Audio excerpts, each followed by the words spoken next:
Hello மக்களே, எல்லாரும் நல்லா இருப்பீங்கன்னு நினைக்கிறேன். எல்லாருக்கும் ஹாப்பி மாலை வணக்கம். கோலம் பேசுதடி சீரீஸில் கோலம் 6 நம்ம கோலம் பேசுதடி சீரீஸில் லாங் வீடியோ பார்த்துட்ருக்கோம். இதுக்கு முன்னாடி 5 வீடியோ போட்டாச்சு. பார்க்காதவங்க நம்மளோட சேனலில் இருக்கும், போயிட்டு மறக்காமல் ஃபுல் வீடியோ பார்த்துட்டு எப்படி இருக்குன்னு சொல்லிட்டு கமெண்ட்டில் சொல்லுங்கள். இன்றைக்கி என்ன கோலம் எடுத்துகிட்டு வந்திருக்கேன்னு பார்த்தீங்கன்னா, திக்காக பட்டையாக போடுற மாதிரி ஒரு வாத்து கோலம், பூக்கோலம் எப்படி வேணால் வச்சுக்கலாம். ஆனால் டிஃப்ரெண்ட்டான ஒரு மாடலாக இருக்கும். இது வரைக்கும் நம்ம சேனலில் நான் போடாத ஒரு கோலமாக இருக்கும். Colour pink colour, green colour கொடுத்து 4 லீஃப் மாதிரி போட்டு அதுக்குள்ளே கலர் கொடுத்து ஃபில் பண்ணிட்டேன்.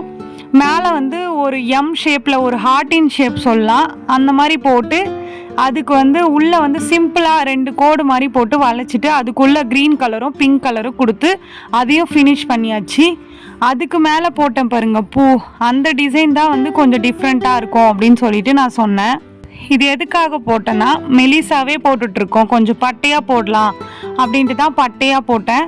யார் யாருக்கு பட்டையாக வருமோ அவங்க ட்ரை பண்ணி பாருங்கள். பட்டையாக வராது அப்படின்றவங்க எனக்கு கமெண்ட்டில் சொல்லுங்கள் எப்படி பட்டையாக போடணும் அப்படின்னு சொல்லிட்டு நான் அதை இன்னொரு வீடியோவாக மேக் பண்ணி உங்ககிட்ட ஷேர் பண்ணுறேன். ஈஸி தான் இது. மேலே ஒரு ஃப்ளவர் வரா மாதிரி அப்படியே சுழிச்சு விட்டுட்டு அதுக்கு மேலே ஒரு ஃப்ளவர் வரா மாதிரி போட்டுட்டேன்.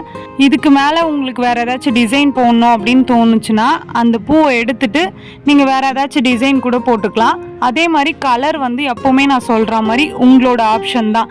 நீங்கள் உங்களுக்கு என்ன கலர் தோணுதோ உங்களோட மைண்டுக்கு ஏற்ற மாதிரி இப்படி கொடுத்தா இப்படி நல்லாயிருக்கும் அப்படின்னு தோன்ற கலரை மட்டும் நீங்கள் கொடுங்க. ஏன்னா என்னோட டேஸ்ட் இப்படி இருக்கும், இது கொடுத்தா நல்லா இருக்குது, இந்த கலர் என்கிட்ட இருக்குது, இந்த கலர் லைட் கலராக இருக்குது, இதை நான் மேட்ச் பண்ணால் இது நல்லாயிருக்கும் அப்படின்ற மாதிரி எனக்கு தோணும். ஆனால் இதை பார்த்துட்டு அதே கலராக கொடுக்கணுன்ற அவசியம் இல்லை. அதே மாதிரி டிஃப்ரெண்ட்டான கலர் கொடுத்தா மட்டும்தான். ஸ்டார்டிங்கில் இப்போ நம்ம கோலம் கற்றுக்குறோன்னா இன்னுமே இந்த கலர் கொடுத்தா நல்லா இருக்கும்ல, அப்போ நம்மளுக்கும் தெரியுது அப்படின்ற மாதிரி தோணும். அதுக்காக தான் நான் சொல்கிறேன். மேலே சிம்பிளாக வாத்து டிசைன், இதில் நான் 2 வாத்துக்கு மூக்கை சொதப்பி வச்சுட்டேன் ஃப்ரெண்ட்ஸ். எனக்கு அது பெரிய கஷ்டமாயிடுச்சு. ஏன்னா அந்த மூக்கு அதுக்கப்புறம் கோலம் முடிச்சுட்டு பார்க்குறப்போ கொஞ்சம் நல்லா இல்லாத மாதிரி நீங்கள் நோட் பண்ணி பாருங்களேன். 2 வாத்துக்கு மூக்கை மட்டும் சொதப்பிட்டேன். வாத்து அந்த லீஃப் மாதிரி போட்டிருக்கேன்ல, அது எப்படின்னா ரெக்கையை தூக்கிட்டு இருந்தால் எப்படி இருக்கும் வாத்து, அந்த மாதிரி நினச்சி நான் போட்டேன். அதோட அந்த வாத்தோடவே நான் கோலத்தை ஃபினிஷ் பண்ணிக்கினேன். இதுக்கு மேலே வேணாம், லென்த்தாக ரொம்ப வீடியோ லென்த்தாக போகுது அப்படின்றதுக்காக வாத்துக்கு மட்டும் நான் ஒரு கலர் ஃபுல்லாக இப்போ ரெட் கலர் இருக்குன்னா ரெட் கலர், க்ரீன் கலர் இருக்குன்னா க்ரீன் கலர், அந்த மாதிரி ஃபுல்லாக ஃபில் பண்ணிட்டேன். வாத்துக்கு மட்டும் கலர் நீங்கள் காம்பினேஷனாக ஏதாச்சும் கொடுக்கணுன்னா உங்களுக்கு தோணுச்சுன்னா நீங்கள் அந்த கலர் கொடுத்துக்கோங்க. அதே மாதிரி வாத்துக்கு அந்த வளைவு வருதுல்ல, அது பொறுமையாக ஸ்லோ பண்ணி பாருங்கள். வராதவங்க மெலிசாக ஃபஸ்ட்டு போட்டு ட்ரை பண்ணி பாருங்கள். அதுக்கப்புறமா பட்டையாக போட்டுக்கலாம்.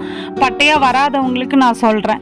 அப்படி எனக்கு சுத்தமாக வராதுன்னா அவங்க மட்டும் எனக்கு கமெண்ட்டில் சொல்லுங்கள், ஓகேவா? ஓகே மக்களே, இந்த வீடியோ உங்களுக்கு பிடிச்சிருந்தா மறக்காமல் சுந்தருமா ஜெயந்தி சேனலை சப்ஸ்கிரைப் பண்ணிக்கோங்க. இந்த கோலம் பிடிச்சிருந்தா இந்த வீடியோவுக்கு லைக் பண்ணிக்கோங்க. நெக்ஸ்ட்டு என்ன கோலம் போடலாம் அப்படின்னு சொல்லிட்டு கமெண்ட்டில் சொல்லுங்கள். கோலம் போட தெரியாத உங்களோட ஃப்ரெண்ட்ஸ்க்கு இந்த வீடியோவை ஷேர் பண்ணுங்கள். ஏதாச்சும் டவுட்னா எனக்கு கமெண்ட்டில் கேளுங்க. நான் உங்களோட டவுட்டை கமெண்ட்டில் கிளியர் பண்ணாமல் வீடியோவில் நெக்ஸ்ட் வீடியோ போடும்போது நான் அதை சொல்லி கிளியர் பண்ணுறேன், ஓகேவா? நெக்ஸ்ட் வீடியோவில் பார்க்கலாம். பாய் பாய்.